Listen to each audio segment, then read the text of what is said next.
Okay, so last class we have seen till Trikonantara Deepika.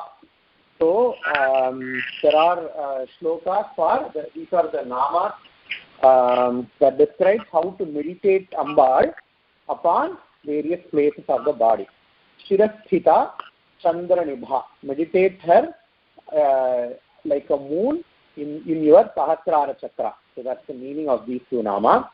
Bhalasta Indradanuprabha, in your Agnya Chakra, she has to be meditated like a rainbow.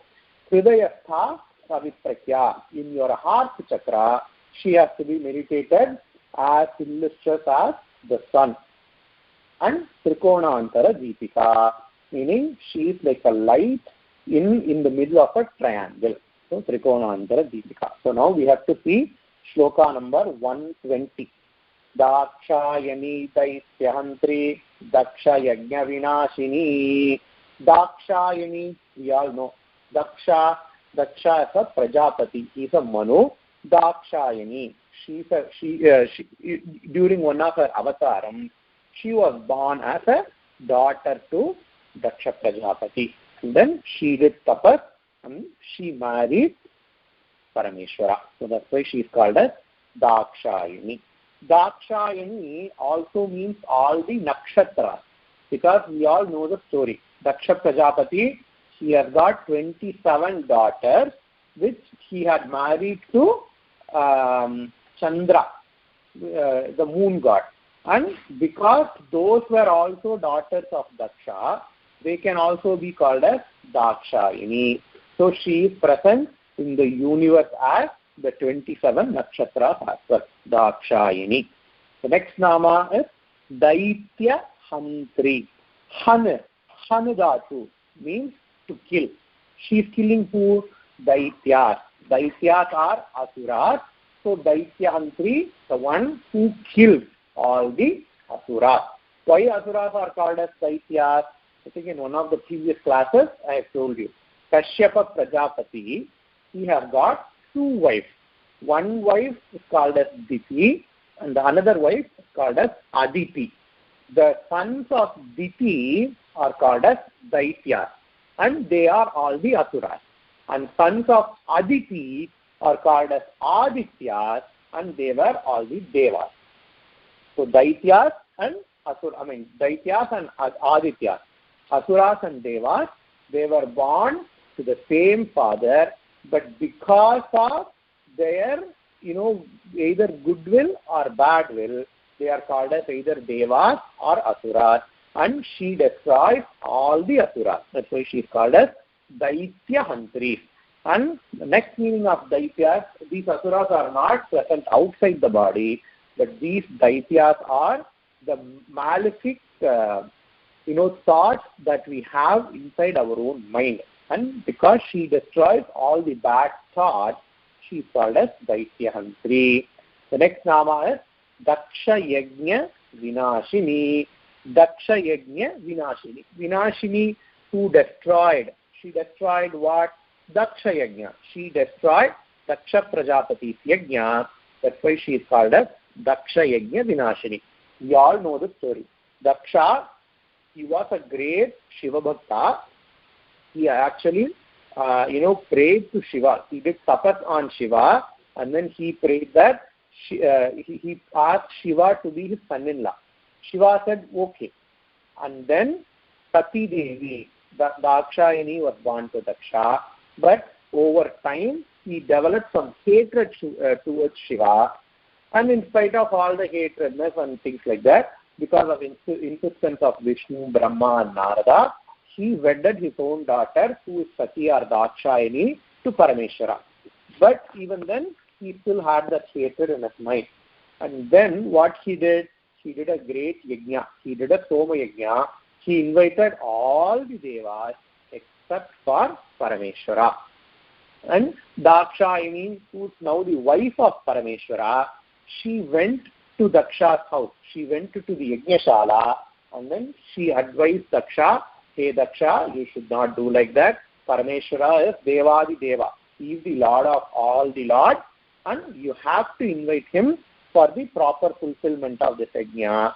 To which Daksha answered, no, I'm not going to invite Parameshwara at any cost. So what did Dakshayani do?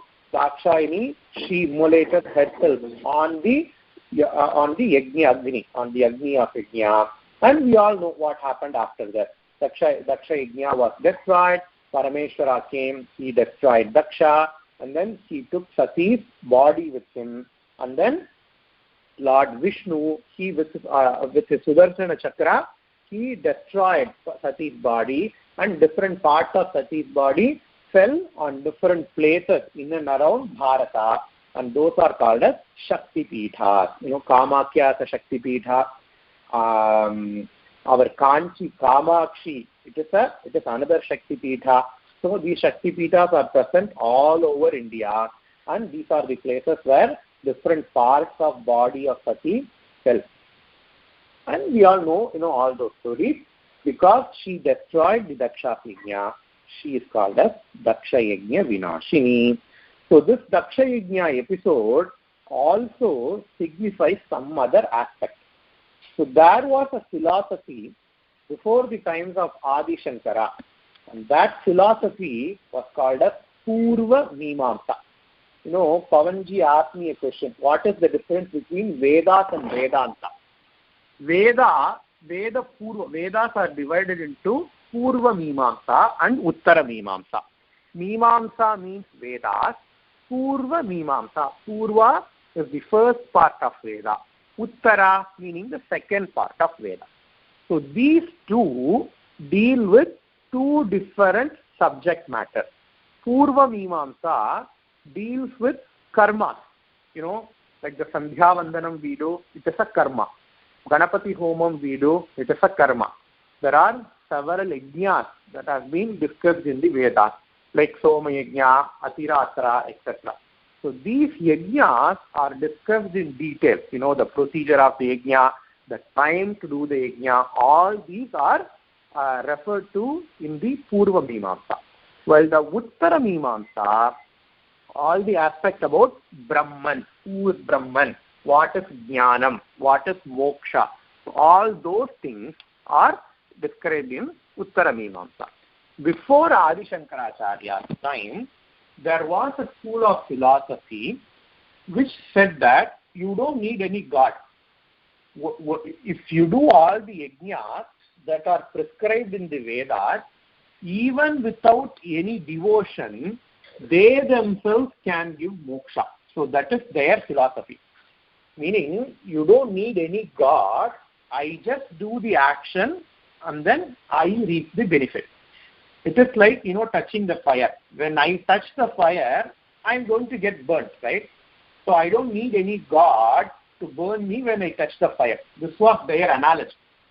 And they were called as Purva Mimamsakas. And Daksha was one such Purva Mimamsaka. How? Because he did the yajna, he is not Veda Brashta, he is not opposed to Vedas. He likes the Vedas, he worshipped the Vedas, he followed the Vedas, but without any devotion. He did all the yajnas, and he is of the opinion that, okay, I am doing yajna, I am going to get phala. I don't need any god to give me phala. It is like touching fire and getting burnt. I don't need any other person to do that. And Adi Shankaracharya came, and then he established that no. You need a god. There is a god who gives phalam to all the karmas that you do. Bhagavan is karma phala dhata. He is there. You need him to give all the phalam. So he established that with the Uttara Mimamsa, and that is called as Vedanta. So Daksha Yajna Vinasini also signifies that you need to have devotion to God. Even though you perform your own karmas and reap benefits, there is a God and he always gives benefits. He gives good benefits, he gives good phala if you do good karmas, he gives bad phala if you do bad karma. So that's what this nama Daksha Yajna Vinashini signifies. The next nama is Dharandolika Dirghakshi. Akshi means eyes. Dirghakshi, big eyes. whenever, in Sanskrit, the vowels are classified into two types, Sratva and Dirgha. In Tamil, we say Kuril and Nedil. Kuril means A, E, U. These letters are called as Kuril. Sratva. A, E, U. These letters are called as Dirgha. Why do we call Dirgha? Because it is elongated, right? So that's what. Amba's eyes are so much elongated. She has got big eyes. Dirgha Akshi. Akshi means eyes. So Dirgha Akshi, big eyes. Darandolita Dirghakshi. Amba's eyes is always moving. The pupil, it is moving here and there because she is always looking for devotees to protect. That's why she has got Darandolita Dirghakshi. This nama is very, very similar to the nama Meenakshi. Now, why she is called as Meenakshi? Because his eyes are always moving, just like a fish in a fish tank. Fish in a fish tank, it will be moving on a straight line and suddenly it changes its direction, unpredictably, right? The same way, Amba's eyes are always moving so that she is looking out for her devotees. That's why she is called as Darandolita Dirghakshi. The next nama, Darahato Jwalan Mukhi. Mukhi, Mukham, face or mouth. Her mouth or her face is enlightened. It is illuminated. Ujjwalan, illuminated by her Darahasa. Hasa means smile. Hasini, ever smiling. Darahasa, she is not smiling, by showing her teeth, but she is just smiling, like a mild smile. This is the smile which we would do for US visa photographs. You will not smile with your teeth shown, right? You will be just smiling, right? So, Darahato Jwalan Mukhi, meaning Ambal is smiling without showing her teeth. And that smile illuminates her whole face. Darahato Jwalan Mukhi. The next shloka. Gurumurtir Gunanitihi Gomata Guhajanma Guhu. This is the second line of shloka number 121. Gurumurtihi Gunanitihi Gomata Guhajanma Guhu. 4 names are there. The first name is Gurumurtihi. She is the form of Guru. She has the form of Guru. It means 2 things. The first thing, she herself comes to devotees as Guru. Because we have several namas later that says like Shiva Jnana Pradayini, meaning she gives the Jnanam of Shiva. She gives the Moksha Jnanam.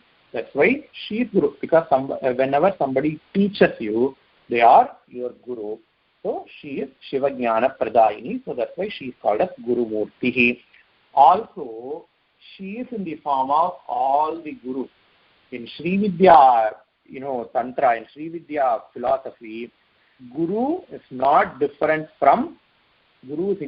from Devi herself. That is the main principle behind Sri Vidya philosophy. So, because she is present in every Guru, she is called as Guru Murtihi. What is the meaning of the word Guru? Gu means Andham. Gu means darkness. Ru is the remover.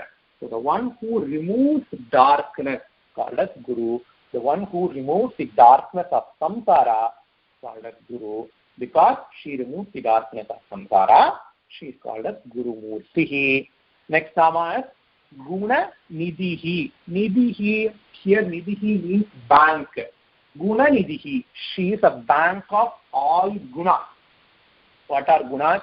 Gunas are of 3 types. Sattva, Rajat, Tamas. And she is the bank of all the 3 gunas. So Ambal, normally when we think of Ambal, we think of Ambal as, like benevolent, full of Sattva guna. Okay, yes, that is one of the forms of Ambal. But we also have Kali, who is Gora Rupi, who is very, very violent. We also have some Rajasic Devata. We also have some Tamasic Devata. Because she has everything. We cannot have anything that she doesn't give. And if she gives Rajasa and Tamasa Guna, it means she has Rajasic and Tamasic quality. Depending upon how we are, she will either show her sattvic qualities or her Rajasic or Tamasic qualities. but she is the embodiment of all the gunas. That's why she is called as Gunanidhi. The next nama is Gomata. This nama, everybody we know. Gomata means cow.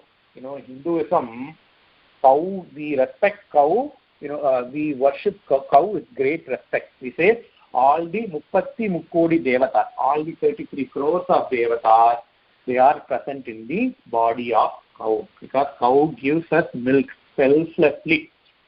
People will argue that cow is not giving milk for you, but cow is giving milk for its own calf. But that is not true, because I know well, we have cows in our home. My father is a veterinarian. What cow does is that when the calf drinks all the milk that the cow gives, calf will become ill. Normally, people will think that, okay, we are all stealing milk, we are all stealing the calf milk. No, it's not like that. When calf drinks all the milk that the cow gives, the calf will become ill. So the cow automatically gives more milk than the calf requires. Because of that selflessness, we worship cow as Gomata. And Go also means Vedas. Go also means all the people. For Govinda Shabda, there are 10 different meanings. One of the meaning of Govinda is protector of cows. But another meaning of Govinda is protector of Vedas. There Go means Vedas. Another meaning of Govinda is protector of people. There Go means people. And here she is called as Gomata. So one of the meanings is Kamadhenu. Another meaning is she is the Mata. The first nama of Lalita Sahasranama itself is Shri Mata. So she is the Mata of all the Vedas. She is the Mata of all the people. That's why she is called as Gomata. The next nama is Guha Janma Bhuhu. Guha meaning, Lord Muruga, Lord Subramanya, he is called as Guha. Guha Janma Bhuhu, she is the mother of Guha. That's why she is called as Guha Janma Bhuhu. Next shloka number 122. Deveshi Dandanithasta Daharakasha Rupini Pratipanmukyarakanta Siti Mandala Pujita. So these are the 1, 2, 3, 4 namas that is present in shloka number 122. Deveshi, Deva Ishi. Ishi means Ishwari. Deva Ishi. She is the Ishwari. She is the controller of all the Devas. That is why she is called as Deveshi. Upanishad says the sun shines because it is afraid of Brahman. Water is cold because it is afraid of Brahman. Bhishasmat vatastavate. The air, what is the nature of air? Air dries everything, right? So the nature of the air is to dry. And it does that because it is afraid of the Brahman. The inner meaning is that everybody does their own duty because of Brahman, because Brahman controls it. And that is why here she is called as Deveshi, the Ishvara, the controller of the Deva. And Dandanidhasta, Nidhista, the one who establishes justice. Nidhista. Dandanidhista, Sama, Dana, Bheda, Dandam. These are called as 4 upayas. Chaturvita upayas are Sama, Dana, Bheda, Dandam. And Dandam means punishment. Dandanitasta, she punishes people when they do wrong. You have to connect it with the the Daksha Yajna Vinashini. Because Daksha did something wrong, she punished Daksha. All the Asuras, Daityahantri, all the Asuras does something wrong and she punishes her. Whenever a mother punishes the child, does not mean that the mother hates the child. It only means the mother wants to teach a lesson to the child. The same way, whenever Amba gives us some hardship in our life, it does not mean that she hates us. A mother can never hate her children. She just wants to teach us a lesson so that we don't repeat that mistake once again. And here she is called as Dandanitasta. The next is Taharakasha Rupini. So this nama needs some explanation. there are two akashas, as it were, Shastra says. Akasha, space. What are the two akashas? One is called as Mahakasha or Sthula Prapancha. It is the space in which we live in. It is called as Mahakasha. All the space, the earth is there, the galaxy is there, the sun is there, there are, crores and crores of galaxies. They all are suspended in a space, in the outer space, right? So that is called as Mahakasha. Shastra also talks about another space, and that space is called as Daharakasha. Dahara means body, the space which is contained within our body. Science doesn't know of this space, and science cannot know of this space. But how do we know the space exists? We know the space exists because we have dreams. Have we ever wondered, in dream, we see so many people around us, we see so many objects. Within what space those objects are there? We have never wondered. Everybody sees dream in night.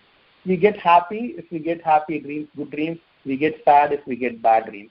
But have you ever wondered in which space all those actions going on? I'm teaching this class, and this is happening in a space which is contained by my house, right? My apartment is that space into which I'm talking, into which, in the space I'm transacting, right? So what is the space onto which, our dreams transact? So that space is called as Daharakasha, our mind. It is also called as Chidakasa. Chid means intellect, mind. Akasha means space. So Shastra says there are two types of space, and Ambal is both Mahakasha Rupini, also Daharakasha Rupini. And this is what is called as Chidambaram. We say Chidambaram. 2 days or 3 days before, the famous Arudra, the festival of Arudra went on. Arudra is very, very famous in Chidambaram. Literally, Chidambaram means the space, in our intellect. Chit means intellect, mind. Ambaram means space. So Chidambara means Daharakasha. And what is worshipped in Chidambara? In Chidambaram, they say something called as Chidambara Rahasyam. There is no Vyakta deity in Chidambara Rahasyam. They say that there are some yantras. There are, the Shri yantras inscribed in that wall, and that is what worshipped in Chidambara. That is what is being signified in this Nama, Daharakasha Rupini. She is present as the Daharakasha as well. The next Nama, Prathipanmukya Rakanta Kitimandala Pujita. Raka means full moon. There is a song, Raka Chandra Mukhi. There is a song that goes like this. Raka Chandra is Purnima. Pratipat means Prathama. The first day after the Amavasya is called as Prathama. So Prathipan Mukhya. Mukhya means from. From Prathama. Raka Anta. Anta means to end. Ending with the full moon day. The 15 days from Amavasya. From the next day of Amavasya to the full moon day. Pratipan Mukhya Rakanta Sthiti Mandala Pujita. Sthiti Mandala, Pratama, Dvitiya, Tritiya, these are called as Sthithis. What is Pratama, Dvitiya, Tritiya? Pratama literally means 1. Dvitiya means 2. Tritiya means 3. It just says that this is 1 day after Amavasya. This is 2 days after Amavasya. This is 3 days after Amavasya. And those are called as Sthithis. Sthithis means days. Pratipan Mukhya Rakanta Sthiti Mandala Pujita. She is worshipped on those Sthithis. In Sri Vidya Tantra, each Sthiti has got a Devata. And those Devatas are called as Sthiti Nitya Devatas. She is worshipped as Sthiti Nitya Devata.